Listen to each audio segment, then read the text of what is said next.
सर्वप्रथम ज्या व्यक्तीची आपण आज मुलाखत घेत आहोत त्या व्यक्तीचं प्रत्येक विद्यार्थ्यांच्या मनात त्यांचं घर आहे. ते व्यक्ती प्रत्येक विद्यार्थ्याला आपलेसे वाटतात. कोणताही पुरस्कार त्यांच्यासाठी मोठा नाही, उलट त्यांना पुरस्कार दिल्यावर त्या पुरस्काराची उंची वाढते असं मी समजतो. अशा या आपल्या सर्वांच्या लाडके प्राचार्यांचं मी आपल्या सर्वांच्या साक्षीने इथे स्वागत करतो. सर, आजची मुलाखत आयोजित करण्याचं मागचा हेतू, आम्ही प्राचार्य म्हणून तुम्हाला दररोज पाहतो, पण त्या मागचं व्यक्तिमत्व आमच्या विद्यार्थ्याला जाणून घ्यायचंय. तर आमच्या सर्व विद्यार्थ्यांची अशी इच्छा आहे की आपण आज एकदम दिलखुलासपणे उत्तर देतात, बरोबर का नाही? तर आपण मुलाखतीची सुरुवात करूया. सर, आपल्याला आतापर्यंत विविध संस्था, विविध संघटना, विद्यापीठातर्फे अनेक पुरस्कार आहेत. ह्या सर्वांकडे आपण कसं पाहतात आणि आजच्या कार्यक्रमाची आपली पहिली प्रतिक्रिया?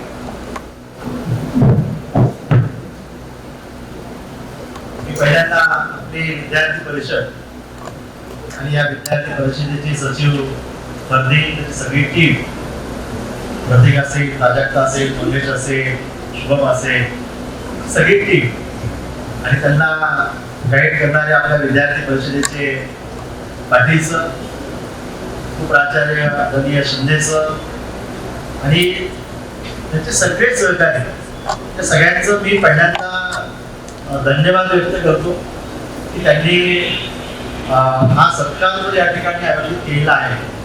आणि त्यानिमित्तानं एक मुलाखत त्यात माझी या ठिकाणी आयोजित केलेली आहे. त्याबद्दल विद्यार्थी परिषदेचं मी मनापासून त्यांना खूप खूप धन्यवाद देतो. इथं उपस्थित ते शिवई आदरणीय शापूरकर सर आहेत, धुमाळ सर आहेत, ते विराजदार सर आहेत, दैवी सर आहेत, शेळके सर आहेत, मागे उपस्थित अनुजा मॅडम आहेत, कावळे मॅडम आहेत, सगळे आमचे प्राध्यापक आणि सगळे विद्यार्थी मित्र आहेत. खरं तर हा आजचा तुमचा जो काही हा सन्मान तुम्ही आयोजित केला आहे, मला वाटतं की कुठल्याही सन्मानापेक्षा हा सन्मान माझ्यासाठी हा फार मोठा सन्मान आहे, कारण तो विद्यार्थ्यांनी आयोजित केला. कुठल्याही एखाद्या सर्वोच्च राष्ट्रपतीच्या पुरस्कारापेक्षाही हा विद्यार्थ्यांनी केलेला सन्मान जो आहे हा माझ्यासाठी तो अतिशय महत्वाचा वाटतो. म्हणून हा पुरस्कार जो आहे तो मी विद्यार्थ्यांना, हा सगळा पुरस्कार हा विद्यार्थ्यांना मी अर्पण करतो. कारण विद्यार्थ्यांच्या यशामुळं, महाविद्यालयाच्या यशामुळं हा पुरस्कार मिळालेला आहे. मी कधीही पुरस्कारासाठी कधी काम करत नाही. हा पुरस्कार सुद्धा मी म्हटलं आम्ही पुरस्काराला येऊ शकत नाही, त्यांनी पोस्टाने हा पुरस्कार पाठवून दिलाय. म्हणजे जे करायचं ते विद्यार्थ्यांसाठी करायचं. पुरस्कारासाठी आम्ही महाविद्यालयानं, आमच्या टीमनं किंवा मी वैयक्तिक कधी त्यासाठी कधी काम केलं नाही. विद्यार्थी हा केंद्रबिंदू, जे करायचं ते विद्यार्थ्यांसाठी करायचं आणि अहोरात्र विद्यार्थ्यांसाठी करायचं. आणि त्यामुळं असे पुरस्कार हे मिळत असतात त्याला मी फारसं, त्या पुरस्काराला मी फारसं महत्व देत नाही. कारण आपण आपलं काम, जसं भगवद्गीता सांगते की कर्मणे वाधिका नसते, म्हणजे कर्म करत राहू, फळाची आपण अपेक्षा करू नये. परंतु हा सन्मान जो तुमचा आहे, विद्यार्थ्यांचं प्रेम जे आहे, मला वाटतं की हे फार महत्वाचं असतं. मी त्याला आज एक भाग्यवान समजतो की माझ्या विद्यार्थ्यांचं माझ्यावर एक प्रचंड प्रेम आहे आणि त्या प्रेमापोटी आपण हे सगळ्या गोष्टी या ठिकाणी आयोजित केलेल्या आहेत. आणि म्हणून मी परत एकदा आपल्या सगळ्यांना खूप खूप धन्यवाद देतो. वा, सरांनी आपलंच कौतुक केलेलं आहे, पण खरंच सर तुमचा मोठेपणा आहे. आपण म्हणला विद्यार्थ्यांचा, सर सकाळी खूप जणांनी असं सल्ला दिला की आपण VLC घ्या, कारण एवढे विद्यार्थी येते का. पण खरंच आज बसायला जागा नाही. हे प्रेम तुमच्यावर आमच्या विद्यार्थ्यांचं आहे. We all love you sir. एकदा सरांसाठी जोरदार आहे. सर, बोरगाव सारख्या एका ग्रामीण गावात आपला जन्म झाला. तिथून सुरू झालेला प्रवास महाराष्ट्रातील सर्वात नामांकित महाविद्यालय राजश्री महाविद्यालय शाहू ह्याचा प्राचार्य होण्यापर्यंतचा प्रवास हा काही सोपा नसतो हे आम्ही अंदाज की आपल्या लहानपणाबद्दल आपल्या महाविद्यालयीन जीवनाबद्दल थोडीशी पार्श्वभूमी आज आपण बिनधोडाचपणे सांगू. हा एक फार मोठा एक प्रवास असतो. रात्री बालपणापासून ते आतापर्यंत म्हणजे जवळपास 52 वर्षाचा हा प्रवास उलगडणं खरं तर मला वाटतं एवढ्या कमी वेळामध्ये ते काही शक्य नसतं. मला अजून वाटतं की आपण त्याच्यात केलं पाहिजे. पाठीसर आहे की आपण कसं घडलो. माझ्या सगळ्या विद्यार्थ्यांना एक विनंती आहे की जसं आपण सगळे ग्रामीण भागामधून आलेलो आहात तसंच मी सुद्धा एका ग्रामीण भागामधून आलो. सगळी पार्श्वभूमी हे शेतकरी कुटुंबातली पार्श्वभूमी आहे. आणि मग आम्ही गावामध्ये फक्त 7वी पर्यंत शिक्षण झालेलं आहे. त्यानंतर 8वी अंमलबजावणीला शिक्षण झालं. त्या काळामध्ये योगेश्वरी विद्यालय एक नामांकित होतं आणि मग आम्ही योगेश्वरी शाळेत गेलो. त्यानंतर 9वी 10वी जनता विद्यालय एडशीला झाली आणि 11वी पासून ते ग्रॅज्युएशन पर्यंत माझं शिक्षण महर्षी ज्ञानदेव मोळेकर महाविद्यालयात झालं. आणि त्याच्यानंतर पीजीचं माझं शिक्षण डॉक्टर बाबासाहेब आंबेडकर मराठवाडा विद्यापीठ संभाजीनगरला माझं पुढचं शिक्षण झालेलं आहे. आणि हा जो काळ आहे की अगदी जेव्हा सुट्ट्या आम्हाला असायच्या शाळेमधल्या त्यावेळेस प्रत्येक सुट्टीला आम्ही शेतामध्ये कामाला असायचो. आणि शेतात अगदी मला आता विश्वास बसणार नाही कारण शाहू महाविद्यालयाचे प्राचार्य आणि आम्ही शेतामध्ये अगदी गाई म्हशी सांभाळण्याचं काम सुद्धा शेतामध्ये म्हणजे अक्षरशः प्राध्यापक म्हणून या ठिकाणी मी जॉईन झाल्याच्या नंतर 97ला मी या महाविद्यालयात प्राध्यापक म्हणून जॉईन झालो. तो प्राध्यापक झाल्यानंतर सुद्धा आम्ही शेतामध्ये काम केलं. माझी एक नेहमी भूमिका असते. गांधीजी सांगायचे की कुठलंही काम हे कमी नसतं. कामामध्ये प्रतिष्ठा असते. कुठलंही काम हे कमी नाहीये. त्यामुळे मी स्वतःला प्राध्यापक समजतो आणि मग शेतात मी काम करत नसे. गावाकडे गेल्यानंतर अगदी कुठलंही पडेल ते काम आम्ही शेतामध्ये काम केलेलं आहे. आणि त्यामुळं ठीक आहे आता शेतात जायचं कमी झालं असेल पण सुरुवातीच्या काळामध्ये अगदी शेतात जाऊन काम करणं असेल गाई म्हशी सांभाळणं असेल त्यांना दिवस सांभाळायचं म्हणजे काय असं नुसतं त्याला पाणी पाजवायचं किंवा चारा टाकायचं एवढ्यापर्यंत नाही. अगदी सकाळी 10 वाजल्यापासून ते दिवस मावळीपर्यंत या गाई म्हशी शेतामध्ये नेऊन चालून आणायचं काम सुद्धा आम्ही केलंय. आणि मला त्याची कधीही लाज वाटली कारण आपण काम करतोय. माणसाला चोरी करण्याची लाज वाटावी काम करण्याची अजिबात लाज वाटू नये. आणि माझा याच्यावर विश्वास आहे जो काम करतो त्याला आयुष्यामध्ये कधीही कमी पडत नाही. आणि म्हणून एका सामान्य खेड्यातून आलेला एक मुलगा शाहू महाविद्यालयामध्ये प्राध्यापक होतो आणि त्याच्यानंतर 2015ला व्हाईस प्रिन्सिपल बनतो. 2018 मध्ये प्राचार्य बनतो. मला वाटतं की ही महाविद्यालयानं या संस्थेनं दिलेली एक मोठी संधी आहे. आणि मला विश्वास आहे की मागच्या 7-7.5 वर्षामध्ये मी प्राचार्य म्हणून जे काही काम करतोय निश्चित या संधीचं सोनं करण्याचा प्रयत्न मी केलाय. माझा केंद्रबिंदू हा नेहमी विद्यार्थी राहिला आहे. आणि म्हणून हा प्रवास जो आहे याच्यामध्ये अनेक खास घटके आलेले. मला माहिती बऱ्याच वेळेस मी सांगत असतो ते भूषण म्हणून नाही पण एक अपयश आल्यानंतर सुद्धा विद्यार्थ्यांनी खचून नाही गेलं. म्हणून 10वीचा जेव्हा रिझल्ट आला खरं तर आम्ही 7वी पर्यंतचे आमचे माझ्यासोबत एक क्लासमेट होते आणि आम्ही 7वी पर्यंत गावात शिकत असताना गावातले आम्ही म्हणजे हुशार विद्यार्थी म्हणून गणले जात होतो. पण माहित नाही पुन्हा गावाच्या बाहेर आम्ही पडलो. 8वीला तर काय झालं माहित नाही आणि घरच्यांना वाटलं की हे तर काही पोरं शिकत नाही अंमलबजावणीमध्ये आपण याला बोर्डिंग मध्ये टाकूया. आणि म्हणून 9वीला आम्हाला बोर्डिंग मध्ये टाकलं. बोर्डिंग मध्ये तर काय वर्गातले मित्र आणि घरी आल्याच्या नंतर बोर्डिंग मध्ये घेतलं. आणि आम्ही काही खरं सांगायचं म्हणजे तेव्हा काही आम्हाला फारसं कळत नव्हतं आणि मग फारसा काही अभ्यास केलेला नाही. आणि त्याच्यामुळं पहिलं अपयश आलं आणि मी 10वीला नापास झालो.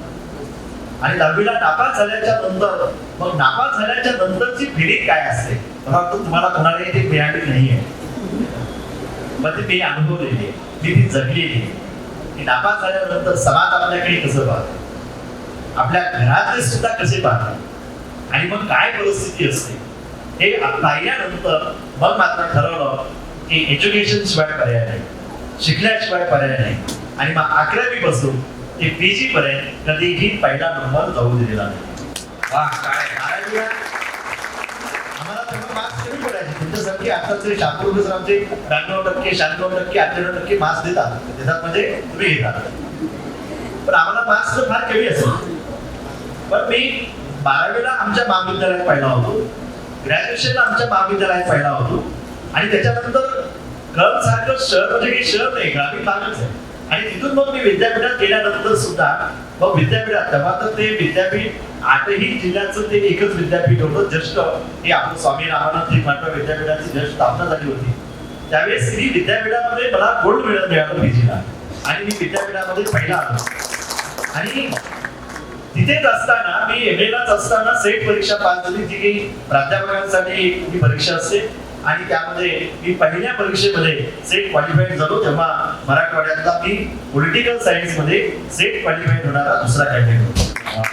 आणि मग ग्रामीण म्हणजे एकदा म्हणजे आपण म्हणतो ना की एकदा ठेच लागल्यानंतर किंवा एखादं अपयश आल्यानंतर हे अपयश ही यशाची पहिली पायरी आहे असं समजून जर आपण पुढे गेलो तर मला वाटतं की everything is possible in the world असं आपण जे म्हणतो ते काही खोटं नाहीये. फक्त आपली इच्छाशक्ती असली पाहिजे, जिद्द असली पाहिजे आणि हे असेल तर मला वाटतं की या सगळ्या गोष्टी आपण होतो. आणि जेव्हा मी 97ला या महाविद्यालयामध्ये आलो, खरं तर मी आज त्यांचा मुद्दाम उल्लेख करेल की आमचे विद्यापीठातले मार्गदर्शक बाबा जाधव सर होते. दुर्दैवानं ते आज हयात नाहीये, पण त्यांनी मला सांगितलं की असं लातूरमध्ये शाहू महाविद्यालय आहे आणि या शाहू महाविद्यालयामध्ये एक जागा निघालेली आहे आणि तू तिथं इंटरव्ह्यूला गेला पाहिजेस, तू जा. आणि म्हणून त्यांनी मला इथे त्यावेळेस असणारे प्राचार्य आदरणीय अनिरुद्ध जाधव सर प्राचार्य होते आणि त्यांचे ते चुलत भाऊ होते. त्यांनी एक मला पत्र दिलं होतं आणि दुसरे आमचे झुलॉजी डिपार्टमेंटमध्ये काम करणारे डीजी साळुंके सर होते. दोघांना 2 पत्र माझ्याकडे दिली आणि मी आदल्या दिवशी आल्यानंतर एक पत्र साळुंके सरांना दिलं. ते साळुंके सरांचे मित्र होते, त्यांनी ते पत्र घेतलं, मला बोलले थोडं व्यवस्थित आणि मग मी ते पत्र घेऊन आदरणीय जाधव सरांच्या केबिनमध्ये गेलो. ते पत्र घेतलं आणि सांगितलं की असं असं उद्या इंटरव्ह्यू आहेत आणि बाबा जाधव सरांनी मला हे तुमच्यासाठी एक पत्र दिलंय. सरांनी काही रिस्पॉन्स दिला नाही. आता पत्र घेतलं, बाजूला ठेवून गेलं आणि म्हणजे ओके काय ठीक आहे या. आणि तेव्हा मी जेव्हा एंट्री केली तेव्हा वाटलं की एवढं भव्य दिव्य कॉलेज आणि पण या कॉलेजमध्ये आपल्याला संधी मिळते की नाही मिळत हे काहीच माहिती नव्हतं. पण दुसऱ्या दिवशी इंटरव्ह्यूला आलो आणि इथं इंटरव्ह्यू झाला, इंटरव्ह्यू अतिशय छान झाला आणि माझं या महाविद्यालयामध्ये पहिलं सिलेक्शन, पहिली नोकरी मी जॉईन केली. तेव्हा आम्हाला पर आवर तासाला 25 रुपये आम्हाला मिळतो आणि मग ही नोकरी मी या ठिकाणी 1997ला या महाविद्यालयात जॉईन झालो. 97 ते आज 2026 म्हणजे जवळपास मला वाटतं एक बराचसा कालखंड 27, 28, 29 वर्षाचा हा कालखंड या महाविद्यालयात मी काम करतो. खरंच कौतुक आहे सर. आणि मला वाटतं 1997ला ह्या महाविद्यालयाला एक खरा हिरा सापडला असं बोललं तर वावगं ठरणार नाही. पुढील प्रश्न सर, प्रत्येकाच्या आयुष्यात लहानपणी महाविद्यालयीन जीवनात शाळेत असताना एक काहीतरी गोष्ट घडते किंवा एक काहीतरी टर्निंग पॉईंट असतो जे मनाला लागतं आणि तिथून आपलं सवयी आपल्या गोष्टी असं काही प्रसंग तुमच्या आयुष्यात लहानपणी जिथून तुम्हाला वाटतं की मला टर्निंग पॉईंट होतो? साईडला ऑलरेडी म्हणजे 10वीला नापास झाल्यानंतरचा जो टर्निंग पॉईंट आहे की आपण एज्युकेशन शिवाय पर्याय नाही, आपण शिकलं पाहिजे. आणि मग तिथून जी कलाकृती मिळाली आणि मग तिथं आम्ही अभ्यास करायला सुरुवात केली आणि मी सांगितलं बघायला सांगितलं की तिथं आम्ही पहिला क्रमांक कधी जाऊ दिलेला नाही. सर, शाहू महाविद्यालयाचा तुमचा प्रवास खरंच कौतुकास्पद आहे. पण आज तुम्ही प्राचार्य म्हणून आम्ही सगळे तुमचं शाहू महाविद्यालयातला पहिला दिवस त्याच्यातलं काही प्रसंग जे तुम्हाला आठवते जेव्हा तुम्ही जॉईन केलं? असं जॉईन असा पहिला प्रसंग नाही, पण जेव्हा मी पहिल्यांदा या महाविद्यालयात पाऊल ठेवलं तेव्हा वाटलं की खरं तर आम्ही म्हणजे ग्रामीण भागामधूनच पुढे आलो. जरी आम्ही संभाजीनगरला आम्ही 2-3 वर्ष म्हणजे पीजी आणि मग बीएड गव्हर्नमेंट कॉलेजला 1 वर्ष बीएड आणि त्याच्यानंतर इथं, पण इथं आल्यानंतर या महाविद्यालयाचं एक फार मोठं नाव त्या काळात म्हणजे लातूर पॅटर्न वगैरे या सगळ्या गोष्टी आणि या महाविद्यालयाचा आपल्या महाराष्ट्रामध्ये एक दबदबा आणि त्यामुळं एक मनामध्ये थोडीशी भीती वाटली होती की आपण खरंच इथं आपलं सिलेक्शन होतं नाही होतं आणि झालं तरी पुढे आपण कसं काय इथं टिकाव धरू शकतो अशी एक मनामध्ये थोडीशी भीती होती. परंतु जेव्हा मी जॉईन झालो तेव्हा पण तिथे असणारे विद्यार्थी अगदी भरगच्च भरलेला क्लास. आणि मग आम्ही अभ्यास म्हणजे शिकवायला जायचं. आम्ही बीएड असताना आमची फार मजा यायची. आम्ही बीएड असताना सगळे पाठ वगैरे घ्यायला आमचे बाकी विद्यार्थी 8वी-9वीचे विद्यार्थी असायचे. आणि आमचे एक टीचर होते गायकवाड सर, आणि ते फार स्ट्रिक्ट असायचे. आणि ते टीचर मागे बसायचे पाठ ऑब्झर्व करण्यासाठी. आणि आम्ही वर्गात गेल्यानंतर पहिल्या 5-7 मिनिटात जे काही आम्हाला शिकवायचं संपून जायचं. आणि मग ते टीचर पुन्हा आल्यानंतर आम्हाला काहीच करायचं नाही. मग हळूहळू एक्सपिरियन्स झाला की काय करावं लागतं. आणि मग पहिल्यांदा वर्गात गेल्यानंतर मग विद्यार्थ्याशी वेगळ्या गप्पा मारणं, आणि सर याची वेळ झाली ऑब्झर्वला की मग शिकवायला सुरू करायचं. आणि सर गेले की मग संपून जायचं. म्हणजे अगदी 5-10 मिनिटातच हा अभ्यासक्रम संपून जायचा शिकवायला. म्हणजे त्यावेळेस फार एक्सपिरियन्स नव्हता. पण इथं आल्याच्या नंतर अक्षरशः मला आठवतं अजूनही की जेव्हा वर्गात जायचं असतं तेव्हा एका वर्गामध्ये पॉलिटिकल सायन्सला 120 पेक्षा जास्त विद्यार्थी वर्गात बसलेले असायचे. आणि त्या 120 विद्यार्थ्यांसमोर शिकवायचे हे सगळे वरिष्ठ महाविद्यालयाचे विद्यार्थी. त्यावेळेस आम्हाला इथून घरी गेल्यानंतर दुपारी एकदा नोट्स करायला बसलो, अभ्यासाला बसलो की संध्याकाळपर्यंत आम्ही नोट्स करायच्या, अभ्यास करायचा. जेव्हा आम्ही 4-4 तास अभ्यास करू तेव्हा इथं वर्गामध्ये 1 तास आम्ही उभा राहू शकतो. आणि म्हणून मला वाटतं की तिथं जो काही पाया आमचा पक्का झाला. तिथं आता शेळके सर आमचे माझे विद्यार्थी आहेत, काही विद्यार्थी आहेत. आणि मग नंतर टीचिंगच्या बाबतीमध्ये तर मग विद्यार्थी वगैरे विद्यार्थ्यांनाही टीचिंग आवडू लागली. आणि मग आम्हालाही एक त्यातलं जे काही समाधान होतं. मला वाटतं की एखाद्या शिक्षकाचं वर्गात गेल्यानंतर टीचिंग करून जेव्हा शिक्षक बाहेर येतो तेव्हा आपली टीचिंग चांगली झालेली आहे, आपलं आजचं लेक्चर चांगलं झालेलं आहे, त्यातला जो काही आनंद असतो मला वाटतो तो अवर्णनीय आनंद असतो. आणि खरं तर मागच्या या 7-8 वर्षापासून या आनंदाला मी मात्र मुकलेलो. मला नेहमी वाटतं आजही की आपण एखादा तरी तास आपण वर्गात जाऊन विद्यार्थ्यांचा घेतला पाहिजे. परंतु इथं एवढी मोठी जबाबदारी असते, सगळी रिस्पॉन्सिबिलिटीज असतात. आणि मला वाटतं की मग हा तास जर आपण घेतला तर विद्यार्थ्यांना अन्याय होऊ शकतो. बऱ्याच वेळेस काहीतरी मिटिंग असतात, काहीतरी प्रोग्राम्स असतात, आणि मग तो तास तसाच बाहेर येऊ शकतो. आणि त्याच्यामुळं जायची हिंमत अजून काही नाही. पण आता विवेक काय की परत त्यांचा एखादा पॉलिटिकल सायन्सचा एखादा वर्ग परत घ्यावा की काय असं मला वाटतं. मला या निमित्तानं वाटेल की नेक्स्ट इयर पासून मी नक्की प्रयत्न करेन की किमान 1 तास तरी विद्यार्थ्यांचा हा मी घेईन. पण त्या आनंदाला मात्र मी उपयोग आहे असं मला वाटतं. नक्कीच सर. आणि त्याला फक्त बंधन ठेवू नका. बाकीच्या विद्यार्थ्यांना तुमचं लेक्चर करायला नक्कीच आवडेल. सर, कोणत्याही व्यक्तीच्या आयुष्यात 2 लोक म्हणजे आई आणि वडील हा फार मोठा योगदान देत असतो. आजही मी जेव्हा सरांच्या कॅबिनमध्ये जातो, सरांच्या आईचा कॉल आलेला असतो. सरांची आई त्यांना लाडाने तात्या म्हणते. एवढं तात्या जेवलास का, तात्या तब्येत बरी आहे का, तात्या कसं जातं. म्हणजे ती माया, ते माणूस किती मोठा असू दे, वय मोठा असू दे, काही नाही, पण ते आईची ती इच्छा असते, प्रेम असते. तर काय त्यांच्याबद्दल तुम्हाला आज ह्या व्यासपीठातून काय म्हणतात तुमच्या आई आणि वडिलांबद्दल? आपले तर पहिले गुरु हे आई वडील असतात, ज्यांनी आपल्याला लहानाचं मोठं केलेलं आहे. आणि मला वाटतं की मी अनेकदा सांगत असतो, माझ्या प्रत्येक भाषणामध्ये मी आपल्या विद्यार्थ्यांशी बोलताना किंवा बाहेर ज्या वेळेस मी वेगवेगळ्या व्याख्यानाच्या निमित्तानं शाळेमध्ये कॉलेजमध्ये जातो तेव्हा तिथेही मी गोष्ट सांगत असतो की आपण कितीही मोठे झाला तर ज्यांनी आपल्याला जन्म दिला, हे आपल्याला जग ज्यांनी दाखवलंय, ज्यांनी आपल्याला लहानाचं मोठं केलंय, त्या आईवडिलांना कधीही विसरू नये. कारण ते आपले पहिले गुरु आहे. आणि म्हणून मला वाटतं की आईचं प्रेम, वडिलांचं प्रेम आपल्यावर किती असतं मुलांना आता लक्षात नाही. जेव्हा तुम्ही मोठे व्हा, लग्न करा आणि आपली मुलं जन्मास येतील आणि तेव्हा तुमचं आपल्या मुलावर किती प्रेम आहे, तेव्हा तुमच्या लक्षात येईल की आपले आई वडील सुद्धा आपल्यावर तेवढंच प्रेम करतात. आणि म्हणून त्यांचं जीवनातलं स्थान हे फार वेगळं स्थान असतं. ते गुरुच्या स्थानी असतात, पण तेवढेच जवळचं, सगळ्यात जवळचं नातं हे आई वडिलांचं आपलं असतं पहिले. आणि त्याच्यानंतर म्हणजे आई वडील आणि त्याच्यानंतर माझी पत्नी अनुजा, म्हणजे सतत कुठलंही मार्गदर्शन असेल, काही करायचं असेल तर आम्ही चर्चा केल्याशिवाय आम्ही कधी पुढे जात नाही. म्हणून मला वाटतं की माझा तिसरा गुरु कोण असेल तर ते अनुजा मॅडम. वा, एकदा अनुजा मॅडमचा सुरुवात आहे. मला जेवढा आठवत आहे, मला वाटते सरांनी पहिल्यांदा माझी पत्नी अनुजा असा उल्लेख महाविद्यालयामध्ये मला तरी पहिल्यांदा केला नाही, तर सारखं प्राध्यापक अनुजा मॅडम असं म्हणतात. सर, विषय निघाला पत्नीचा, तर आम्हाला नक्कीच आवडेल तुमची आणि अनुजा मॅडमची लव्ह मॅरेज एक अरेंज आहे. हे माझं नाही तर प्रत्येक विद्यार्थ्याच्या मनातला प्रश्न आहे. मला काय वाटतं,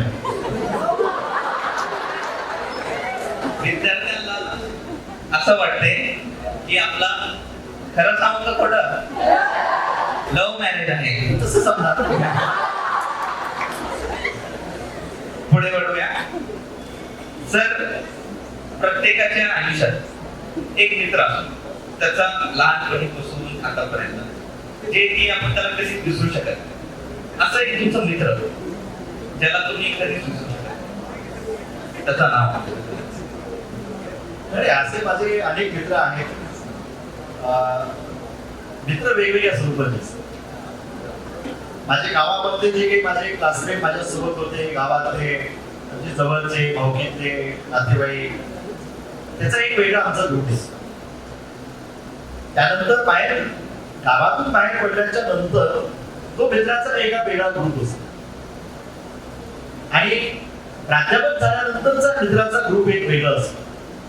तर असे काही मित्र असतात, नक्की मित्र असतात की जे आपल्या फार जवळचे असतात, ज्याला आपण सगळं दुःख आपण त्यांच्यासोबत शेअर करत असतो. तर असं काही एक मित्र नाहीये, असे अनेक मित्र आहेत. आणि माझा जो स्वभाव आहे, मी आज प्राचार्य म्हणून काम करत असताना सुद्धा बऱ्याच वेळेस मी प्राचार्य झाल्यानंतर सुद्धा काही लोकांना भीती वाटत होती की अरे हे त्यांचा संपर्क बाहेर फार आहे, मित्रपरिवार फार आहे, आणि प्राचार्य म्हणून काम करत असताना हे कधी त्यांच्या दबावाला ऍडमिशनसाठी वगैरे कधी दबावाला बळी पडतात की काय. परंतु मला सांगायला अभिमान वाटतो की माझ्या कुठल्याही मित्राने की कधी फोर्स केला नाही की सर माझं हे एखादं ऍडमिशन आहे आणि हे ऍडमिशन झालंच पाहिजे. सांगितलं असेल की ऍडमिशन एवढं करा, परंतु केलंच पाहिजे असा आग्रह माझ्या मित्रांनी कधीही केलेला नाही. आणि म्हणून मला प्रशासनामध्ये काम करत असताना मला सोशल मध्ये सुद्धा मला जास्त आवड असल्यामुळं किंवा तो माझा स्वभाव असल्यामुळं शक्यतो मला अनेकदा माझे मित्र म्हणतात, अरे तू एवढा सगळा कॉलेजचा व्याप सांभाळून सुद्धा ज्या प्रत्येक वेगवेगळे बाहेरचे उपक्रम असतात तिथं कसं काय हजर होऊ शकतोस. मी म्हणलं की त्याला टाइम मॅनेजमेंट करावं लागतं. कॉलेजचं तर काम करायचंच असतं, पण त्यासोबतच आपला मित्र परिवार समाजासाठी सुद्धा आपण काम केलं पाहिजे, ही भूमिका असते. त्यामुळे माझे असे वेगवेगळ्या क्षेत्रामध्ये मित्र असतात की ज्याच्यासोबत आम्ही अगदी मोकळेपणानं बोलतो. असे अनेक मित्र आहेत, मोकळेपणानं बोलतो, मोकळेपणानं गप्पा मारतो. कधी कधी आता कसं असतं की प्राचार्य, मला खरं तर मी मनातून सांगतोय, मला शाहू महाविद्यालयाचा प्राचार्य मी काहीतरी वेगळा आहे असं मला आजही वाटत नाही. पण जेव्हा मी काही लोकांसोबत, मित्रांसोबत, नातेवाईकांसोबत मी वागतो बघतो, तेव्हा त्यांना वाटत असतं की हे शाहू महाविद्यालयाचे प्राचार्य आहेत. आणि मग माझ्याकडे पाहण्याचा त्यांचा एक वेगळा दृष्टिकोन असतो. आणि मग जेव्हा आम्ही काही मित्रपरिवार आम्ही बसतो तेव्हा काही मग एन्जॉय जोक पण आम्ही करतो वेगवेगळे. आणि मग तेव्हा वाटतं की अरे प्राचार्य, आणि मग कसं काय. मी म्हटलं प्राचार्य जरी असतो तरी पहिल्यांदा मी माणूस आहे. मलाही भावना, संवेदना, इच्छा, आकांक्षा या सगळ्या गोष्टी, मी माणूस आहे. आणि त्यामुळं असं मित्रपरिवारामध्ये गेल्याच्या नंतरचा जो एक रिलॅक्स ज्याला आपण म्हणतो, एक निवांतपणा म्हणतो, की सगळ्या याच्यामधून जसं तर मी कधी टेन्शन, तुम्ही कधी मला पाहिलं असेल की मी कधी टेन्शन घेतलेलं आहे किंवा काहीतरी तणावाखाली मी काम करतोय, काहीच नाही. टेन्शन नसतं असं नाही, जगातल्या कुठल्याही माणसाला टेन्शन नसतं असं नसतं. परंतु आपलं महाविद्यालयात एवढी मोठी विद्यार्थी संख्या, 10-12 हजार विद्यार्थी, ऑटोनॉमस कॉलेज, आणि अशा ठिकाणी या सगळ्या गोष्टींचं काम म्हटल्यानंतर प्रचंड टेन्शन असतात, नाहीच नाही. पण आमची जी काही सगळी टीम आहे, शिंदे सर आहे, चाफेकर सर, पाटील सर, सगळी आमची एंटायर सगळी टीम जी आहे ही त्या त्या ठिकाणी काम करते. त्यामुळं मी फारसं टेन्शन घेत नाही. आणि म्हणून कुठल्याही कामामध्ये जो माणूस आनंद मानतो, मला वाटतं की त्या माणसाला कधीही टेन्शन येत नाही.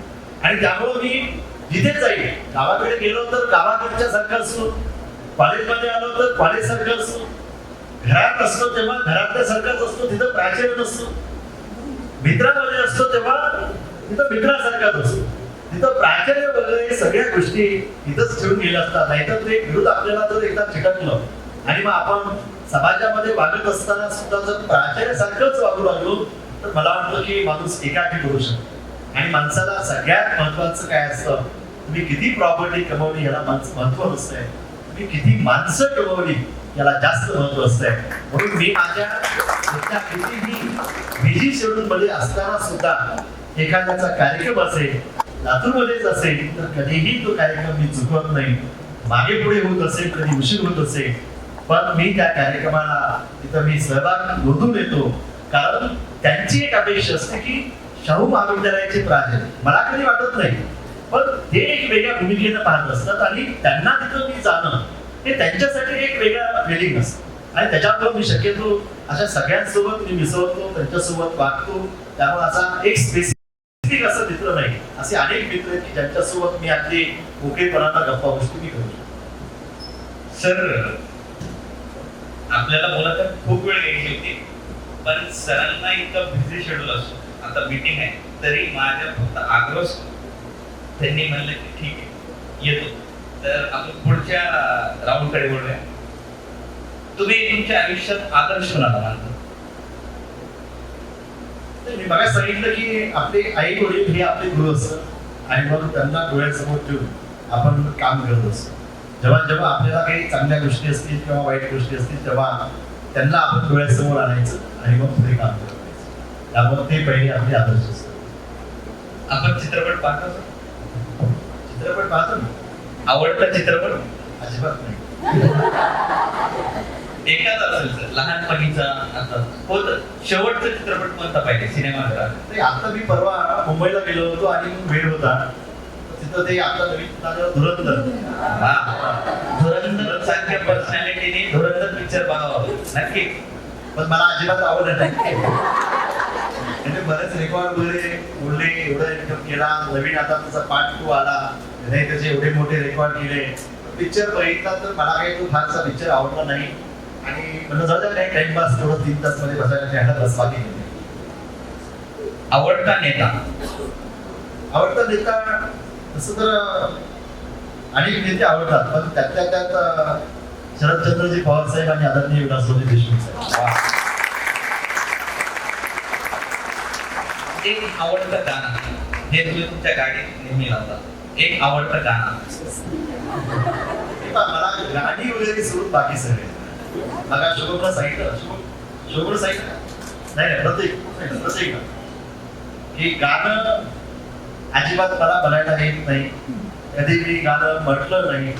मागे आपल्या गॅदरिंग मध्ये मंगेशला बोलवलं होतं आणि मंगेशनं मला गाणं म्हणालं. आता ते सगळ्यांसोबत काय गाणं म्हटलं मला ते व्हिडिओ अजून आहेत माझे. पण मला गाणं असं म्हणायला म्हणजे आपला प्रत्येकाची वेगवेगळी कला असते. गाणी ऐकायला मला आवडतं, तर स्पेसिफिक माझी गाणी अशी कुठली नाही. अनुजा मॅडमची गाणी स्पेसिफिक असते. माझा मुलगा आहे, थोडी स्पेसिफिक गाणी आहे, त्यांना ते वेगळे त्यांचं वेगळं असतं. आणि माझी गाणी जेव्हा लावतो मी तेव्हा ते मला नेहमी असं म्हणत असतात की तुमची रिक्षातली गाणी. गाणं रिक्षातलं असू द्या नाही तर गाणं कुठल्या असू द्या, आम्हाला जे आवडतं ते गाणं आम्ही ऐकतो. असं काही त्याला स्पेसिफिक हेच गाणं आहे वगैरे असं काही नाही. तुम्ही आता डिप्लोमॅटिक उत्तर देत आहात असं आम्हाला वाटत आहे. डिप्लोमॅटिक वगैरे नाही, गाणं असं मला स्पेसिफिक हेच गाणं आवडतं असं नाही. पण ज्या गाण्यामुळे आपल्याला थोडं एनर्जी वाटते अशी कुठली गाणी आहे, त्याला काही असं काही बंधन नसतं हॉलिवूड हेच गाणं ऐकावं. हॉलिवूड नाही, हिंदी हॉलिवूड नाही म्हणत. हिंदी गाणी, मराठी गाणी असे जे आपल्याला प्रेरणा देतात किंवा ज्याच्यामुळे आपल्यामध्ये एक उत्साह संचारतो अशी गाणी मला आवडतात. ते असे रडके वगैरे जे असतात तसे गाणे मी फार आवडतात. आधीच आपण बोर झालो म्हणून गाणे लावतो आणि त्यात पण असे रडके गाणे लावलं तर अजून जास्त होतं. आवडता विद्यार्थी आतापर्यंत माझे सगळेच विद्यार्थी हे विद्यार्थी आवडते विद्यार्थी आणि असा स्पेसिफिक एक असता. मी म्हटलं फरदीन माझा आवडता विद्यार्थी किंवा शुभम आवडताय किंवा प्रतिका, सगळेच विद्यार्थी हे आवडते. प्रेम सगळ्याच विद्यार्थी असतं. प्रेम सगळ्यात ते काही दाखवायचं नसतं. प्रेम काही दाखवायचं नसतं. सगळेच विद्यार्थी माझे आवडते आणि मी जर असं डिफरन्सिएशन केलं की हा विद्यार्थी आवडतोय तो विद्यार्थी आवडत नाही, तर मला वाटतं की प्राचार्य म्हणून मी इथं प्रेम ठरलेलं असतं. मी प्रत्येक या महाविद्यालयात शिकणारे जे 10,000 विद्यार्थी, या 10,000 विद्यार्थ्यावर एक सारखंच प्रेम करतो. कारण मी कधीही मला वाटत नाही की विद्यार्थ्यांसाठी आमच्या डिक्शनरीमध्ये नाही हा शब्द. मग सगळ्यांना माहिती विद्यार्थ्यांसाठी जे जे करता येतो ते ते करण्याचा मागची 7-7.5 वर्ष मी प्रामाणिकपणे आम्ही प्रयत्न करत आहोत. त्यामुळे सगळेच विद्यार्थी आम्ही मनापासून प्रेम करतो. त्या फरदीत तू पण आला सगळेच विद्यार्थी. आणि म्हणून या प्रेमापोटीच म्हणजे तुम्हीही तेवढंच प्रेम प्राचार्यावर करता. मला वाटतं की प्राचार्यावर प्रेम करणारे फार कमी विद्यार्थी असतात. पण मी भाग्यवान समजतो की माझ्यावर तुमच्यासारखे हजारो विद्यार्थी प्रेम करतात आणि मला वाटतं ही माझ्या जीवनाची जगण्याची एक प्रेरणा आहे, हे प्रोत्साहन आहे आणि त्या विद्यार्थ्यांसाठीच आम्ही हे सगळं करतो. म्हणून मागच्या शिंदे सरांनी मला उल्लेख केला त्यांच्या भाषणामध्ये की इथं आम्ही प्रत्येक निर्णय घेत असताना विद्यार्थी केंद्रबिंदू मारून निर्णय घेतो की कुठल्याही विद्यार्थ्याला नुकसान नाही झालं पाहिजे, त्या विद्यार्थ्याचं कल्याण झालं पाहिजे, तो विद्यार्थी घडला पाहिजे, मग तो कुठल्याही क्षेत्रातला असू द्या. आणि त्यासाठी जे बेस्ट काय देता येऊ शकतं ते देण्याचा प्रयत्न आम्ही सातत्यानं करत आलेलो आहोत. आणि म्हणून मला वाटतं की सगळ्याच विद्यार्थ्यावर प्राचार्य हे सगळ्याच विद्यार्थ्यावर प्रेम. एकदा टाळ्या झाल्या पाहिजे. पुढच्या राऊंडवर बघूया. काही फोटो स्क्रीनवर आपल्याला दाखवण्यात येते, त्यांचा एका शब्दात वर्णन करायचं. आदरणीय उपप्राचार्य शिंदे, हाडाचे शिक्षक. वा. नेक्स्ट आदरणीय डॉक्टर ओबी शहापूरकर, एक विनयशील नेतृत्व. वा. टाळ्या. डॉक्टर प्राध्यापक अनुजा मॅडम, मी बघा सांगितलं होते गुरु गुरु तिसरे गुरु. नेक्स्ट आदरणीय डॉक्टर संभाजी पाटील, अतिशय प्रत्येक काम अगदी चोखपणे पार पाडणार. वा. आदरणीय डॉक्टर वेद पाटील, एक ज्याला आपण म्हणतो की एक सायंटिस्ट, एक संशोधक, रिसर्चर, सायंटिस्ट. अनिरुद्ध जाधव, तिला जन्म दिला.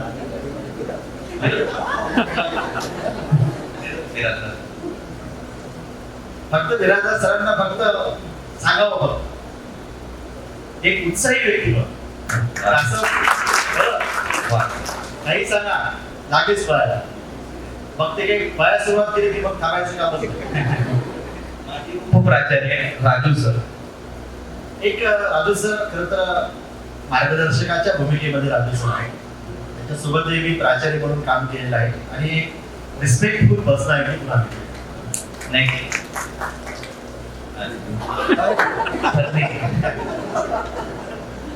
नर्दिन हा लाडका विद्यार्थी आहे आणि मला वाटतं की तो हे सगळं करत करत म्हणजे अभ्यासासोबतच इतर ज्या काही गोष्टी आहेत त्या सगळ्या गोष्टीमध्ये सतत पुढे असणारा आणि सगळ्या विद्यार्थ्यांना सोबत घेऊन काम करणारा आणि विद्यार्थ्यांसाठी, प्राचार्यांसाठी, महाविद्यालयासाठी आणि प्रत्येक सांगितलेली गोष्ट ऐकणारा. परंतु हा सत्कार मी म्हणत होतो की करू नका, पण हे न ऐकणारा आणि खरं तर त्याला रिसर्च मध्ये फार चांगलं काम फरदेत करतोय. अपेक्षा आहे की त्यानं त्या झाडाच्या फळापासून जे काही ऑइल बनवतोय, बायोडिझेल बनवतोय, मला वाटतं की ज्या पद्धतीनं आता इराण, इस्रायल, अमेरिका युद्ध चालू आहे आणि आपण पाहतो की डिझेल मिळत नाही, पेट्रोल मिळत नाही, गॅस मिळत नाही. तर त्याला फार मोठी संधी. माझी इच्छा आहे की परदेशनं त्याच्यामध्ये रिसर्च करावा आणि एक बायोडिझेल या देशाला देण्याचं काम करावं. मला विश्वास आहे की तो करू शकतो. सर, काही प्रेक्षक आहेत त्यांना खूप इच्छा आहे, आल्यापासून ते म्हणत आहेत की मला एक तरी प्रश्न विचारायचा, एक तरी प्रश्न. तर आपण सुरुवात करूया उपप्राचार्य शिंदे सरांपासून. सर नमस्कार. एक विद्यार्थी मित्र हो, मला सातत्याने सरांच्या बद्दल एक प्रश्न पडतो की अगदी सकाळी 8 वाजल्यापासून ते सायंकाळी 8 पर्यंत प्रत्येक आघाडीवर अगदी बारकाईने विचार करणारे प्राचार्य, सकाळी 8 ला जेवढी ऊर्जा होती तेवढीच ऊर्जा सायंकाळी 8 वाजता सुद्धा बघायला मिळते. ही एवढी समावेशकता, एवढा कालबुंदरीपणा आपल्यामध्ये कुठून आला, एवढा महत्वाचा प्रश्न विचारतो. ही एनर्जी वगैरे हे सगळं सांभाळण्याचं काम मी मला म्हणलं ना की त्यासाठी खाऊ बी बरं लागते, ते बायकोचं काम. कारण मला कितीही मी चिडलो तरी खाऊ घातल्याशिवाय बाहेर पडू देत नाही. आणि मला वाटतं की त्याच्यामुळे कदाचित ही एनर्जी असेल. आणि दुसरी गोष्ट म्हणजे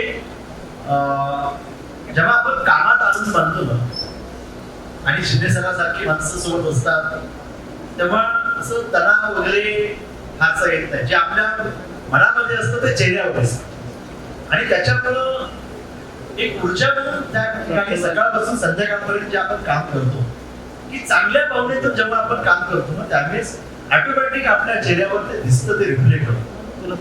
आणि मग आपण एक चांगलं काम करायचं. मी नेहमी संध्याकाळी म्हणजे काय काय विद्यार्थ्यांसाठी नवीन नवीन काय काय करता येऊ शकतं. संध्याकाळी जवळपास तास दीड तास मी लॅपटॉप घेऊन बसलेलो असतो. बायको नेहमी सांगते की आता ते लॅपटॉप बंद करा, कॉलेजचं काम बंद करा. थोडं आहे पण काय करता येऊ शकतं, नवीन नवीन काय करता येऊ शकतं, कॉलेजसाठी काय करता येऊ शकतं. आणि मग ते एकदा ठरल्यानंतर सकाळी आल्यानंतर तो एक उत्साह असतो की चला आज आपल्याला हे करायचं, उद्या ते करायचंय आणि त्या विद्यार्थ्यांसाठी करायचंय, संस्थेसाठी, महाविद्यालयासाठी करायचंय. आणि त्याच्यामुळं हा सकाळपासून संध्याकाळपर्यंतचा जो उत्साह असतो तो उत्साह टिकून राहतो आणि त्याच्यामध्ये तो आनंद मानल्यामुळे तो चेहऱ्यावर रिफ्लेक्ट होतो. मलाही बऱ्याच म्हणतात की मी अगदी संध्याकाळच्या वेळेस सुद्धा म्हणजे 6-7 ला जरी आल्यानंतर सुद्धा अगदी फ्रेश दिसतात. त्याचं कारण ते मी कधीही कुणाविषयी द्वेष भावनेतून कधी काम करत नाही, कधीही पूर्वग्रह काम करत नाही. अनेक वेळा काही प्राध्यापकांना किंवा आमच्या सहकार्यांना कधी दुखाळे असतात, कधी कधी द्वेषापोटी काहीतरी ते बोलत असतात. पण मी कधीही कुठलंही काम करत असताना द्वेषापोटी करत नाही. आणि आपल्याला चांगलं काम करायचं. जे कोणी काही बोलत असतील त्याला मी फारसं महत्व सुद्धा देत नाही. कारण आपण त्यांच्या जर आधी लागलो तर आपण चांगलं काम करू शकत नाही. म्हणून माझी मित्रांना एक शिस्त आहे की तुम्ही काम करत असताना नावं ठेवणारे, तुम्हाला बोलणारे, शिव्या घालणारे, तुमच्याविषयी नाही ते बोलणारे असे अनेक जण भेटणार आहेत. त्याच्याकडे निग्लेक्ट करणं हा सगळ्यात बेस्ट उपाय असतो. त्याच्या नादी जर आपण लागलो तर तुम्ही कुठलंही विधायक काम, चांगलं काम करू शकत नाही. मी नेहमी म्हणत असतो मी प्रामाणिक आहे. मी संस्थेसाठी काम करतोय, विद्यार्थ्यांसाठी काम करतोय, कॉलेजसाठी काम करतोय. कोणाला जे काही म्हणायचं असेल ते कितीही बोलू द्या, कितीही ओरडू द्या.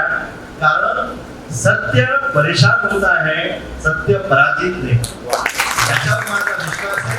आणि त्याच्यामुळं मला एखादा तुम्ही सांगायला जरी आलं ना की तुमच्याविषयी लिहित असतो, मला काही सांगू नका.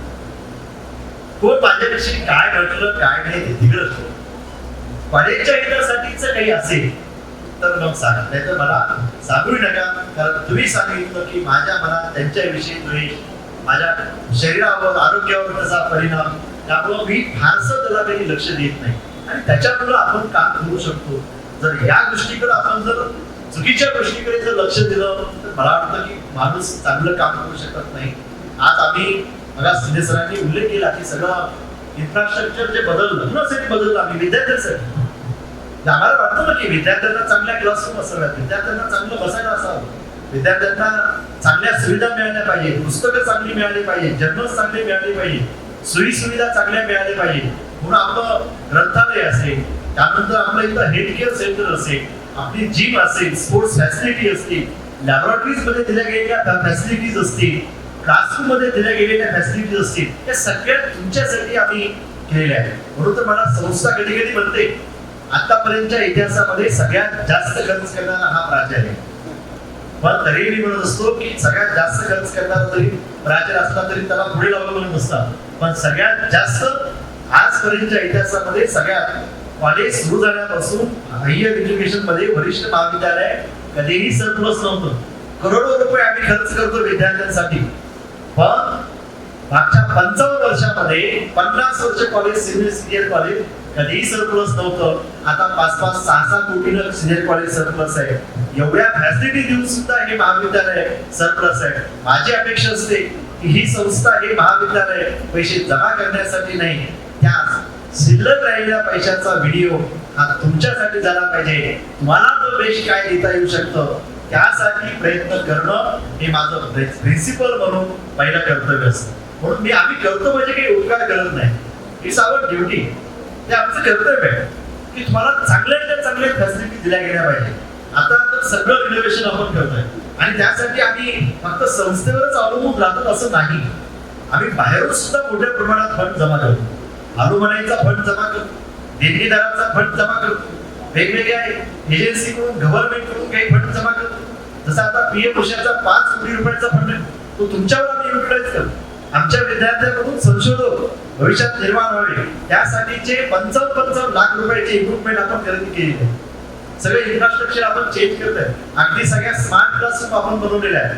नाहीतर मी प्राचार्य झालो तेव्हा स्मार्ट क्लासरूमची कन्सेप्ट आपल्यातली जर बघितली असती तर अगदी म्हणजे फक्त नुसता प्रोजेक्टर बसवलेला आहे त्याला स्मार्ट क्लासरूम, हे सगळ्या कन्सेप्ट बदललेल्या आहेत आणि अगदी पुण्या मुंबईच्या कॉलेजपेक्षाही जास्त फॅसिलिटी देण्याचं काम प्राचार्य म्हणून मी विद्यार्थ्यांसाठी केलं. म्हणून काल आमच्या काही कार्यक्रमाला संस्थेचा कार्यक्रम होता, काही बाहेरचे लोक आले होते, ते मला म्हणत होते की तुम्ही किती इन्फ्रास्ट्रक्चर चेंज केलंय. अगदी पुण्याच्या फर्ग्युसन कॉलेजमध्ये सुद्धा आम्ही बघतो की एवढं चांगलं इन्फ्रास्ट्रक्चर विद्यार्थ्यांना नाहीये. हे सगळं देण्याचं काम आपण करतोय. हे सगळ्या गोष्टी तुम्हाला खेळायला जाण्यासाठी तिथं ग्राउंडवर बस जायचं आमच्या विद्यार्थ्यांनी कसं, म्हणून आम्ही बस घेतली विद्यार्थ्यांना की विद्यार्थी तिथं गेले पाहिजे, तिथं खेळले पाहिजे. हे सगळ्या सुविधा ज्या आहेत पण त्या प्रत्येक सुविधेचा लाभ विद्यार्थ्यांनी घेणं मला वाटतं की फार गरजेचं असतं. म्हणून प्राचार्य म्हणून ही सगळी कामं करताना जो एक आनंद असतो मला वाटतं की तो फार महत्वाचा असतो. आणि म्हणून मला वाटतं की आमचा विद्यार्थी हा दिसला पाहिजे चांगला, तो चांगल्या ठिकाणी शिकला पाहिजे, चांगलं त्याला एन्व्हायरमेंट बाजूचं चांगलं दिलं पाहिजे. म्हणून ग्रंथालय आता परवा आम्ही एक निर्णय घेतला की आता नवीन नवीन टेक्नॉलॉजी बदलत असते, मुलं बदलत असतात. आता हार्ड ब्रेकला ग्राउंडला काही फार महत्व राहिलेलं नाहीये, महत्व आहे नाहीच नाही, पण आता मुलं बदलत आहेत. तर मुलं बदलत आहेत तर मग आपणही थोडं बदललं पाहिजे. मग मुलं रिडिंग मध्ये गेल्यानंतर मोबाईल, आता आम्ही रिडिंग मध्ये 40 कॉम्प्युटरची लॅब उपलब्ध करून दिली की मुलांना ऑनलाईन तुम्हाला काही पाहायचं असेल, काही रेकॉर्ड तुम्हाला डाउनलोड करून घ्यायचं असेल, ऑलरेडी 15ची आपल्याकडे आहे, आता 40ची एक लॅब बनवली. आणि मग परवा आम्ही लायब्ररी कमिटीमध्ये सुद्धा निर्णय घेतलाय की विद्यार्थ्यांना आता ग्रंथालयामध्ये आम्ही लॅपटॉप वापरायची सुद्धा परवानगी विद्यार्थ्यांना आम्ही तिथं दिलेली आहे. आणि नुसतं लॅपटॉप वापरायची परवानगी नाही, त्यासाठीच चार्जिंगचं स्टेशन सुद्धा आम्ही त्या ठिकाणी करणार आहे. विथ इंटरनेट फॅसिलिटी आम्ही तुम्हाला देणार आहे. तुम्ही अभ्यास करावा, आमचा उद्देश एकच आहे, तुम्ही अभ्यास केला पाहिजे. आणि अभ्यास करत असतील आणि त्यासाठी तुम्ही काही मागितलं तरी आमचं प्रशासन हे तुम्हाला ते उपलब्ध करून देणार आहे. आणि ही कामं करत असताना त्यातला जो आनंद आहे मला वाटतं की ही आमची एनर्जी आहे की विद्यार्थ्यांसाठी काम करणं ही एनर्जी आहे आणि त्याच्यामुळे आम्ही हे सगळं करत असतो. असं प्राचार्य मला वाटते प्रत्येक महाविद्यालयाला लाभो ही ईश्वरच्या ती प्रार्थना आहे. आदरणीय शाहदूर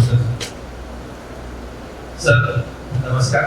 नमस्कार. सर्वप्रथम मी आपलं अभिनंदन करतोय की इंडियन टॅलेंट ऑलिम्पियाडकडून आपणास बेस्ट प्रिन्सिपल अवॉर्ड आपल्याला प्राप्त झालेला आहे. सर आतापर्यंत मी जे आपल्याकडे पाहत आलोय आपण नेहमीच डाऊन टू अर्थ असंच काम करत आलेले आहे. आणि त्या डाऊन टू अर्थ या विचारातून जे अनेक कामं झालेली आहेत त्यातलं जे एक काम आहे, विद्यार्थी मित्रांनो आपल्याला माहित असेल किंवा नसेल, सर प्राचार्य झाल्याच्या नंतर आतापर्यंत हा तुमचा जो युनिफॉर्म आहे ना 2600 रुपयाला, आतापर्यंत हजारो मुलांना युनिफॉर्म जे गरीब विद्यार्थी आहेत त्यांना फ्री मध्ये देण्यासाठी प्रयत्न केले. दुसरी बात, एक कॉर्पस फंड उभा केला आणि त्या माध्यमातून आपल्या सिनियर कॉलेजमध्ये आता दरवर्षी मोर दॅन 7 लाख रुपीजचं शिष्यवृत्ती महाविद्यालयाकडून गरीब विद्यार्थ्यांना दिली जाते.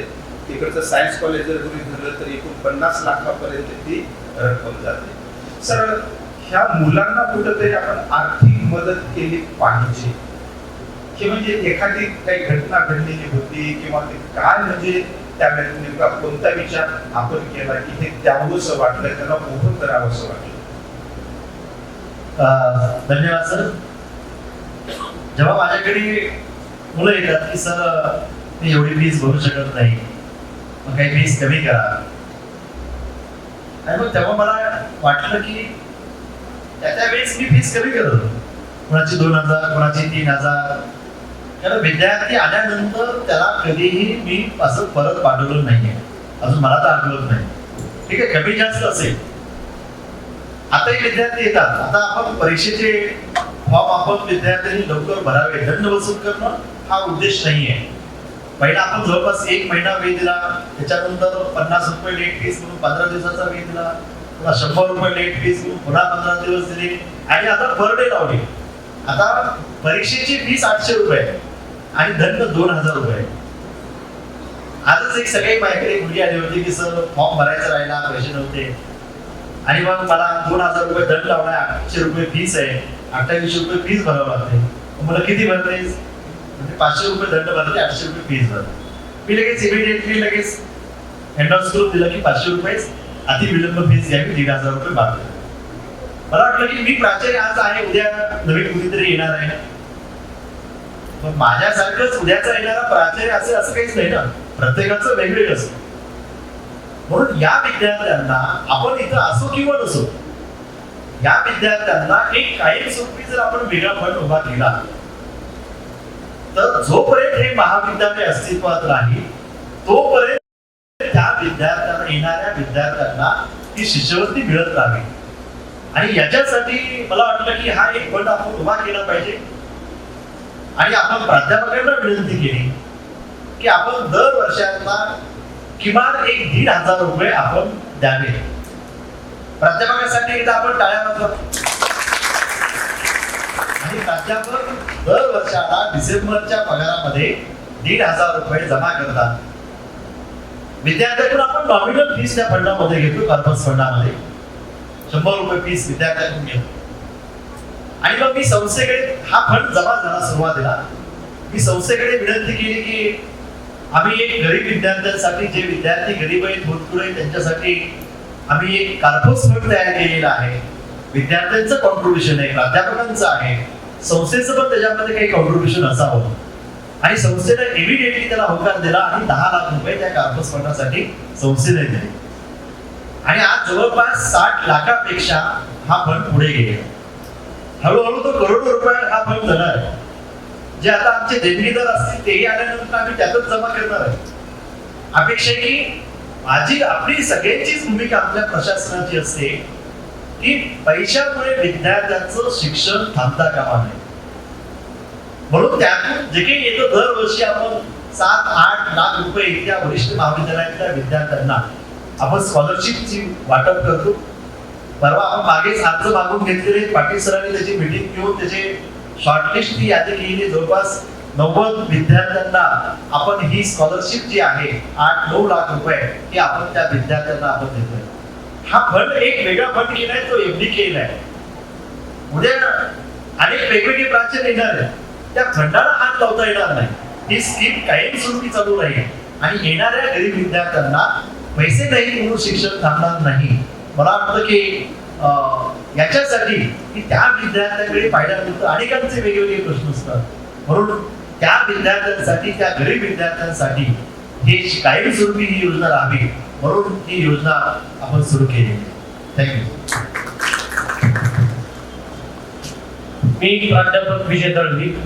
सर, आपल्याला एक प्रश्न आहे. खरं तर मला जो एक प्रश्न विचारायचा होता तो आदरणीय शिंदे सरांनी विचारलेला आहे एनर्जी विषयी, त्यामुळे मी दुसरा प्रश्न विचारतो. अनेक लोकांनी या ठिकाणी सदिच्छा व्यक्त केलेल्या आहेत की आपण कुलगुरू व्हावे वगैरे. आपण ते व्हालच, त्याबद्दल काही मनामध्ये शंका नाही. पण मला आपल्या बरोबर जे काही काम केलेलं आहे त्याच्यानुसार आपला आणखी एक गुण मला भावलेला आहे, तो म्हणजे आपल्याकडे एक उत्तम राजकारणी होण्याची सुद्धा जे गुण लागतात ते सर्व गुण आहेत. आणि आपलं कर्तृत्व आणि आपली जे वक्तृत्व आहे ते एकदा शहापूरकर सरांनी त्याचा उल्लेखही केलेला आहे. मला असं वाटतं कदाचित भविष्यामध्ये जर आपल्याला राजकारणामध्ये पण संधी मिळू शकते, आपण उद्या आमदार झाला, कारण एवढे सगळे विद्यार्थी आहेत आपल्या पाठी आणि ऑलरेडी ते सर्व तुमचा प्रचार करतील असं मला वाटतं. जर आपण भविष्यामध्ये या क्षेत्रामध्ये गेलात, राजकीय क्षेत्रामध्ये, आणि जर आपल्याला योगायोगानं शिक्षण मंत्री हे पद जर मिळालं तर आपण सध्याची जी चालू जी शिक्षण पद्धती आहे त्याच्यामध्ये कोणता बदल कराल, असा हा माझा प्रश्न आहे. थँक्यू. खरं तर हे शिक्षण मंत्री वगैरे होईल आहे फार पुढची गोष्ट आहे, कारण आपलं पुढचा प्लॅन काय ते सांगू नये म्हणतात. आणि ऑलरेडी मला एका पक्षाकडून उद्याच्या शिक्षक मतदारसंघासाठी मला विचारणा केली आता 2 महिन्यापूर्वीच, की आम्ही पक्षामध्ये चर्चा केलेली आहे आणि आपण त्यासाठी, आमची इच्छा आहे की तुम्ही त्यासाठी उभा राहावं.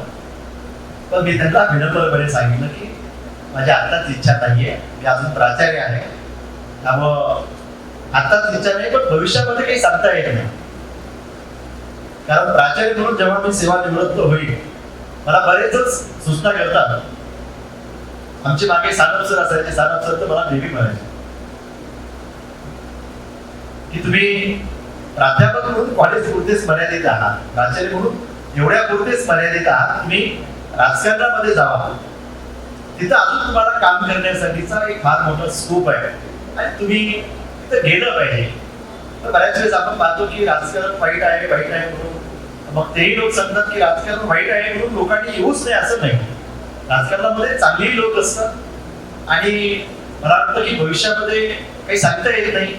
पण मी समजा कदाचित या महाराष्ट्राचा शिक्षण मंत्री जर झालो तर एज्युकेशन पहिलीपासून ते पोस्ट डॉक पर्यंत एज्युकेशन हे फ्री असेल.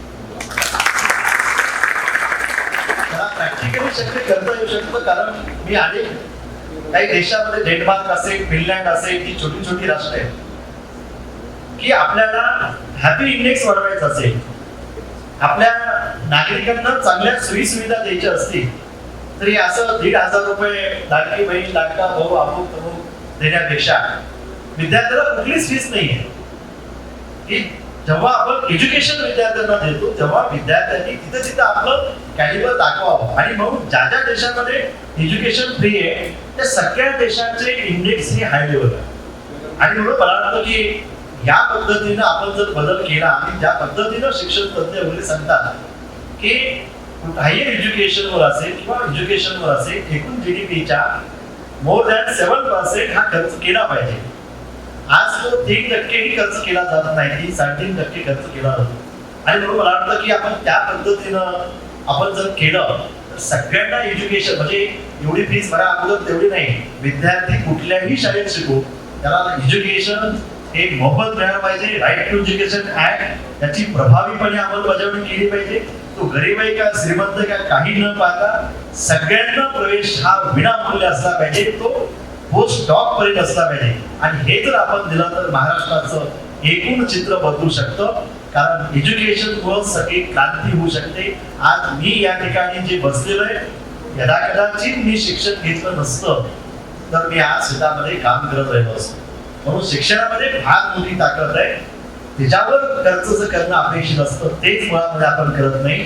2 गोष्टी, एक एज्युकेशन आणि दुसरं आरोग्य, या 2 गोष्टी सगळ्या नागरिकांना मोफत मिळाल्या पाहिजे आणि त्या देणं हे शक्य असतं, प्रॅक्टिकली शक्य आहे, फक्त इच्छाशक्ती असावं लागते. आणि म्हणून मला वाटतं निश्चित मी उद्या सुद्धा भविष्यात राजकारणात गेलो दळवीसर आणि शिक्षण मंत्री झालो तर निश्चित यावर मात्र निश्चित विचार केला जाईल असे मी आपल्याला मानेल. थँक्यू. मी श्रावणी लगडे, सहसचिव student council. First of all congratulation sir आणि थँक्यू फॉर एव्हरीथिंग. आपण एक उत्कृष्ट प्राचार्य आम्हाला माहीतच होतात, पण आज आपलं व्यक्तिमत्व जाणून घेता आलं. हा प्रोग्राम ऑर्गनाईज झाला फकीर भैयाच्या हट्टामुळं आणि आम्ही तो उपस्थित केला हे आम्ही आमचं भाग्य समजतो. माझा प्रश्न असा आहे की जर तुम्हाला पुन्हा विद्यार्थी म्हणून आपल्या महाविद्यालयात संधी मिळाली तर तुम्ही काय कराल? नक्कीच मी या महाविद्यालयामध्ये विद्यार्थी म्हणून प्रवेश घेईन, कारण या महाविद्यालयाचा विद्यार्थी होण्याचं भाग्य मला मिळालेलं नाहीये. पण एक भाग्य आहे, कारण इथं म्हणजे कॉलेजमध्ये चालणारं जे मुक्त विद्यापीठाचं सेंटर आहे, खरं तर मी थोडा महाविद्यालयाचा विद्यार्थी आहे, नाहीच नाही. कारण मी पहिल्यांदा आलो या महाविद्यालयात म्हणजे डायरेक्ट नोकरीसाठी जातो. फक्त आम्ही नाव ऐकून होतो, 11वी 12वीला या महाविद्यालयात शिकायला जावं असं म्हणत होते, पण ते आम्हाला भाग्य नाही मिळालं. पण उद्या प्रवेश महाविद्यालय देत असेल तर या महाविद्यालयाचा विद्यार्थी म्हणून मला इथं प्रवेश घ्यायला निश्चितच आवडेल.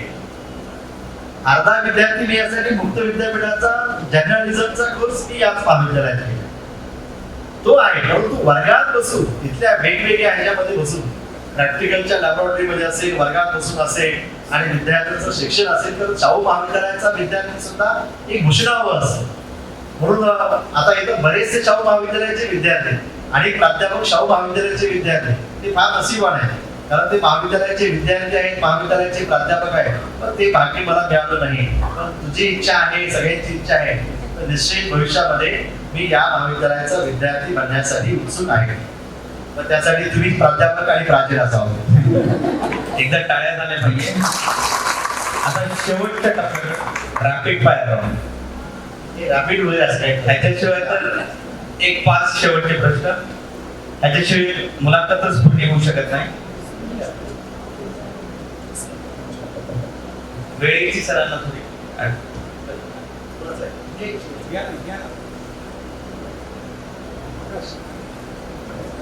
नमस्कार सर, खूप अभिनंदन. माझा एक प्रश्न आहे. तुम्ही आता तुमच्या मुलाखतीमध्ये सांगितलं की तुम्ही अनुजा मॅडमला तिसऱ्या गुरुचं स्थान देता.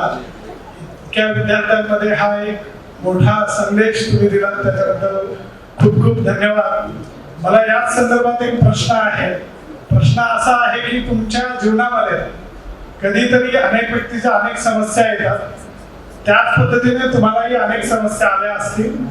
त्या समस्येमध्ये अनुजा मॅडमने तुमची एक मदत केलेली आहे.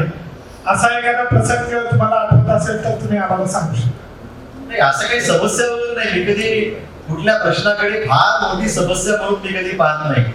पण ज्या ज्या वेळेस असे काही प्रसंग येतात तेव्हा अनुजा मॅडम ढाल म्हणून माझ्यासमोर उभ्या असतात.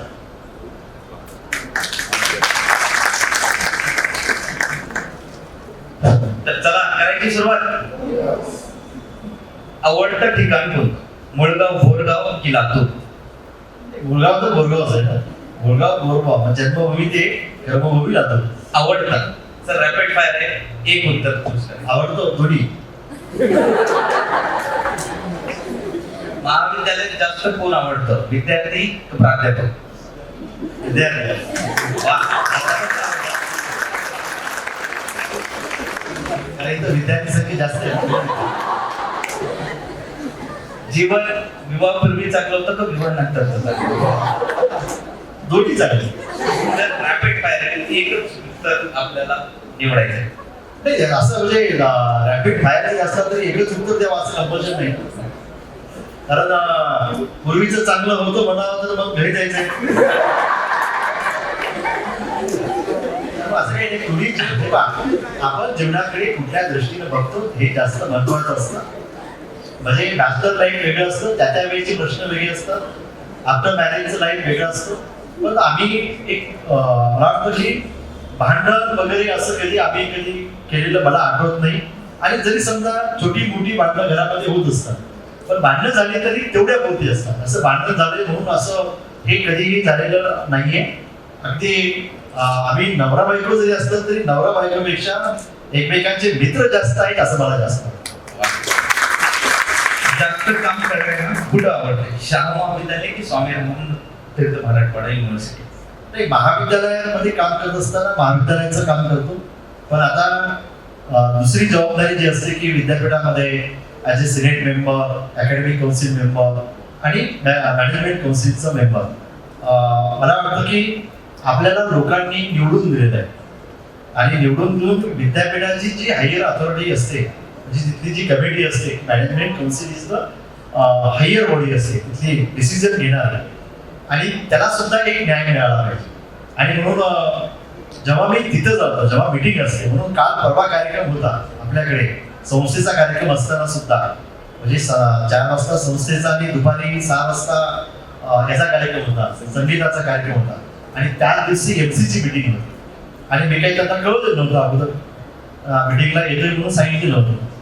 म्हटलं की हे चुकीचं आहे, कारण तिथेही मीटिंग आहे, तिथे आपले लोक वाट पाहत असतात, काही महत्वाचे डिसिजन असतात आणि आपण ती मीटिंग सुद्धा केली पाहिजे. मग सकाळी मी 8:30ला कॉलेजला आलो, 9:30 पावणे 10 कॉलेजमध्ये काम केलं.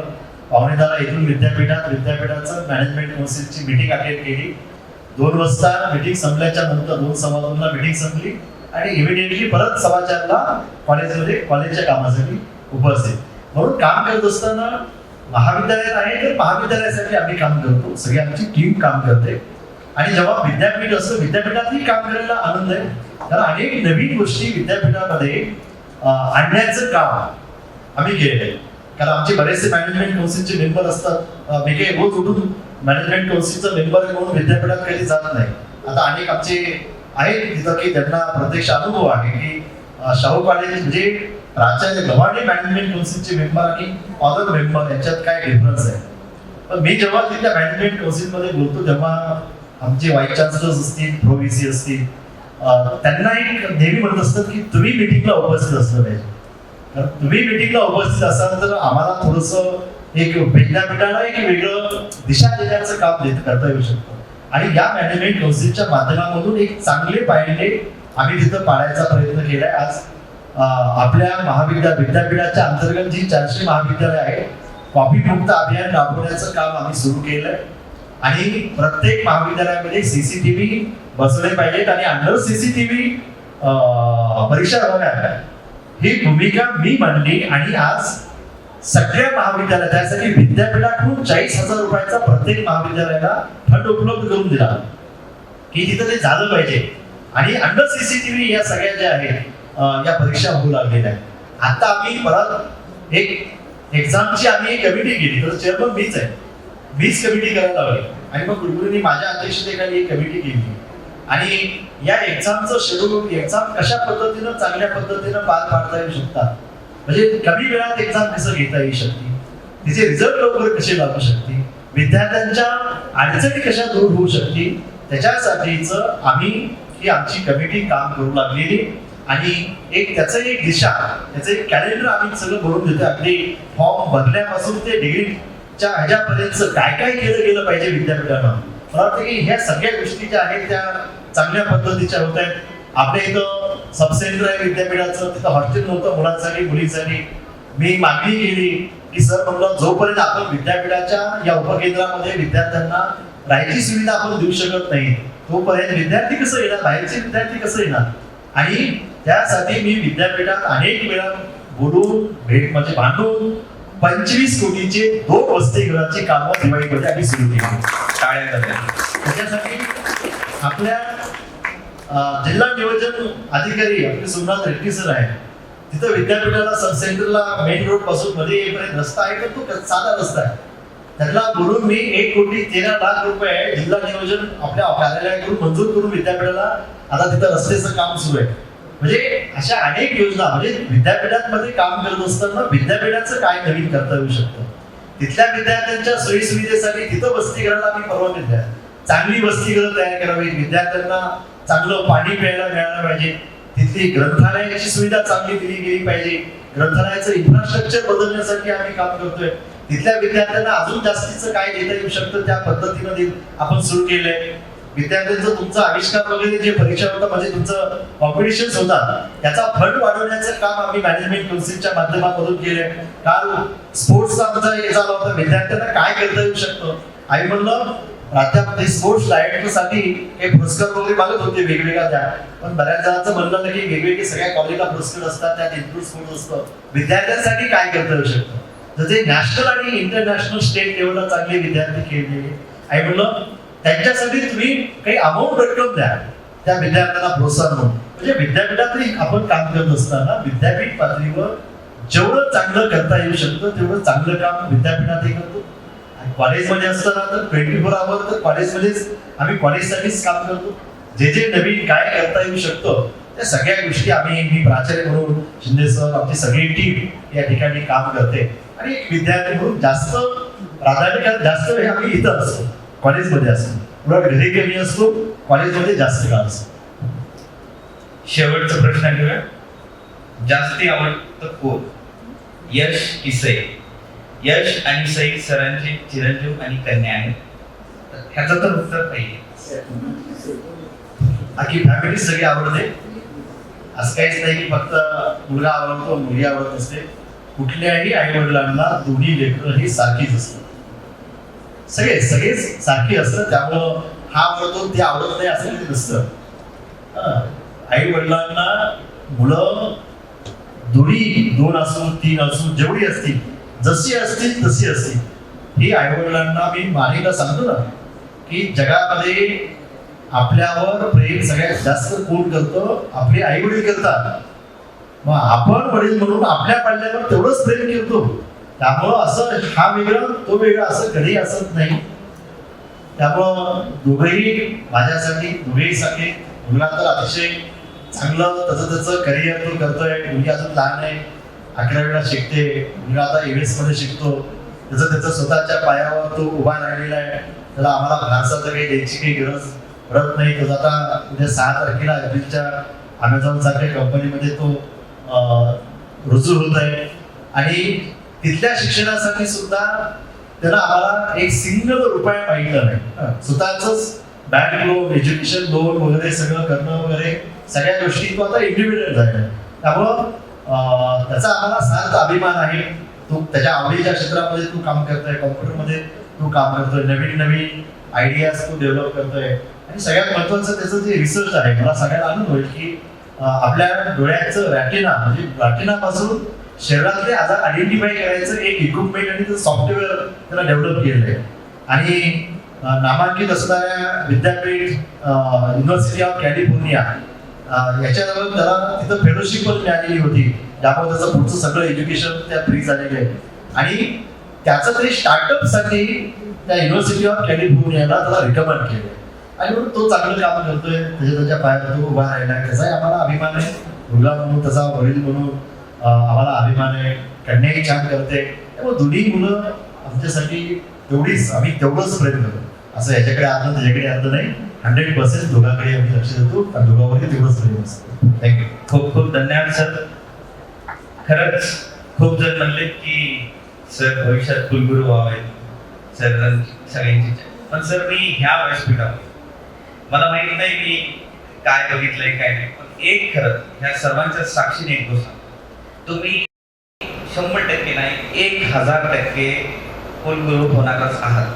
आणि अशीच तुम्ही कुलगुरू झाल्यावर अशीच मी मुलाखत घेईन आणि आम्ही सर्वजण असेच उपस्थित राहणार की नाही. एकदा जोरदार टाळ्या महादेव गव्हाणे सरांसाठी ज्यांनी आपल्या हट्टात माझ्या विनंतीला मान दिला. इतक्या बिझी शेड्यूलवर कधीच ते मुलाखत देत नाही. पण एक विद्यार्थी आला की त्यांना वाटतो की आणि त्याच्यात फर्दीन आला तर त्याला न म्हणता येत नाही. त्याच्यामुळे खरंच सर पूर्ण विद्यार्थी परिषदेच्या वतीने सर्व माहिती शैलेश, आसिया, श्रावणी, मंगेश, प्राजक्ता, प्रतीक आणि आमचे मार्गदर्शक आदरणीय पाटील सर. आम्ही सकाळी 6 वाजल्यापासून काल सुट्टी होती. खरंच यांनी मी स्टेजवर दिसतोय पण खरं बॅकग्राऊंड खरे त्याचं कौतुक व्हायला पाहिजे हे सर्वजण आहेत. आणि आमच्यासोबत आदरणीय उपप्राचार्य शिंदे सर, जे प्रत्येक अर्ध्या तासाला मला अपडेट घेत होते. खरंच सर्वांचंच, आणि तुम्ही एवढे जण, काही जणांना मी फक्त एक फोन केले, एवढे जण आपण हजर झालो. खरंच आपल्या मनापासून खूप खूप धन्यवाद. थँक्यू.